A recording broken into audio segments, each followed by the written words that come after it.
Hi, it's Pastor Ken from Northminster Presbyterian Church in Tucson, Arizona. Hope you're having a great day and a great week. Every once in a while, if I'm leading a study or leading a group, whatever it is, I love to start off with just some general questions to get people comfortable and talking. Oftentimes I use this book. It's called Consider This: Questions That Make You Think. Questions that make you think. And let me just read a few to you. When does sound become music? Interesting question. Here's another one I found in the book.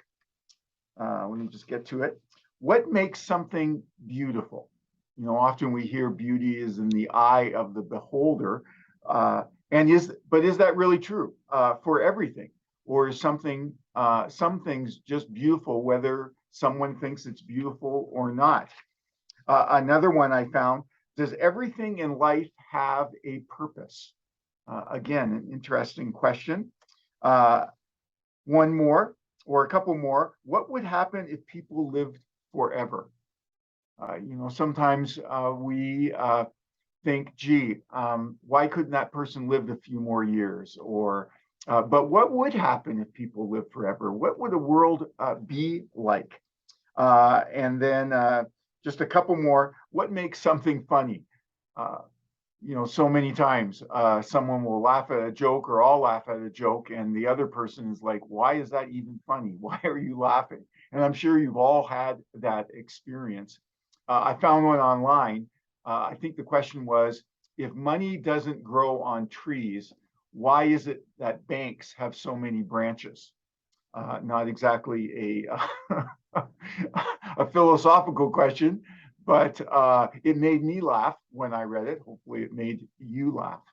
Well, one of those big life questions is asked by Jesus in one of the scriptures that we're using from our Presbyterian mission calendar. And it's a question that Jesus asked to his disciples. It's a question that is still asked and demands an answer today. And that is, Jesus says to the disciples, who do people say that I am? And they give him all kinds of answers: the prophet, Elijah, John the Baptist. I'm sure there were other answers that Matthew or Luke didn't record. But then Jesus asks his disciples, well, then who do you say that I am? And of course, Peter blurts out, you are the Son of God, the Christ, the Messiah. And Jesus says, oh, Simon Peter, my Father in heaven has revealed this to you. But then he goes on and he says, now be careful.